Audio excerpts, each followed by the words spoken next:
वंदे कृष्णम जगद्गुरुम। ग्रंथ की सबसे बड़ी भविष्यवाणियों में से एक क्या झूठ साबित होने वाली है। 7 अक्टूबर वो दिन जब इजराइल युद्ध शुरू हुआ था।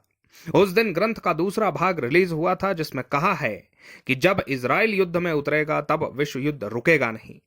मगर आज जो हालात सामने हैं वो बता रहे हैं कि सब झूठ होने वाला है। क्या सच में ये हो जाएगा? हूती, हमास, हिजबुल्लाह समझ गए हैं कि हम जीत नहीं सकते। इजराइल अच्छे से जान चुका है कि इन्हें खत्म किया ही नहीं जा सकता। दोनों पक्षों में बातचीत भी शुरू हो चुकी है। हाँ, अभी वो दौर चल रहा है कि 2 टर्म्स हम तेरी नहीं मानते, 3 टर्म्स तू हमारी नहीं मान रहा है, लेकिन दोनों पक्षों में बातचीत शुरू हो चुकी है और शायद 2 से 4 महीने में कुछ ना कुछ इनके बीच में बातचीत कामयाब भी हो जाएगी। ऊपर से अमेरिका भी बार बार इजराइल पर दबाव बना रहा है कि लड़ाई बंद करो। ग्रंथों को गाली देने वालों के लिए खुशी का दौर हो सकता है, पर पहले मामला समझो, क्योंकि यह भारत के लिए भी मुश्किल वक्त लाएगा। क्यों शांत किया जा रहा है इस युद्ध को? इसका जवाब है इस प्रश्न में कि अफगानिस्तान से क्यों भागा था अमेरिका, इराक सीरिया से क्यों पीछे हटा था, और कौन है वो जो इन युद्धों को चलाए रखना चाहता है।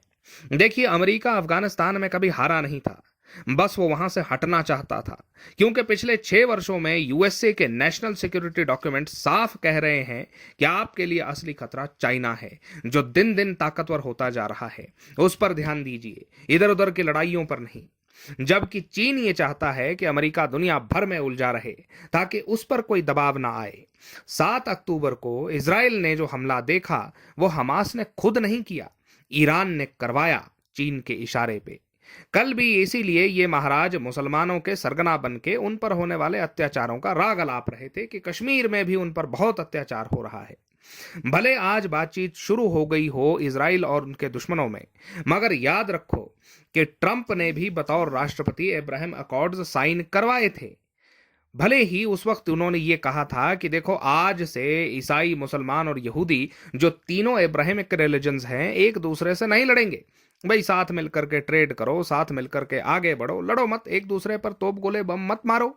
सऊदी अरेबिया, दुबई और इजराइल में तो ट्रेड लग गया था। ये लोग एक दूसरे के गुण गा रहे थे, लेकिन 2 महीने बाद क्या हुआ? युद्ध शुरू हो गया। आज एक दूसरे को फूटी आंख से नहीं देख रहे हैं। चीन कभी लड़ाई बंद नहीं होने देना चाहता। आगे थोड़े समय में जब शनि और मंगल आमने सामने आएंगे, ऐसे और युद्ध भड़केंगे, और जो चल रहे युद्ध हैं वो किस लेवल तक पहुंचेंगे ये बताना मुश्किल होगा। हमारे चारों तरफ बेड़ा गर्क हो ही चुका है। यूएसए का ये व्यक्ति भारत में घूम रहा है और घूम घूम करके भारत को ही गालियां दे रहा है। कौन है ये बताएंगे कभी और। 6 महीने पहले तक जो बांग्लादेश हमारे बेस्ट फ्रेंड्स की लिस्ट में था, आज दूसरा पाकिस्तान बन गया है। भूटान अब भारत को इन्वॉल्व किए बगैर चाइना से डील्स कर रहा है। बंगाल की आग तो खैर बुझ ही नहीं रही है, ये तो हम सभी जानते हैं। युद्ध का उन्माद हर दिन बढ़ रहा है। 6 महीने में ये कहां से कहां हो जाएगा, क्या से क्या स्थितियां बन जाएंगी, कह नहीं सकते। नाम का धन जिनके पास है वही सुरक्षित हैं। जय मां आदिशक्ति, जय श्री जगन्नाथ।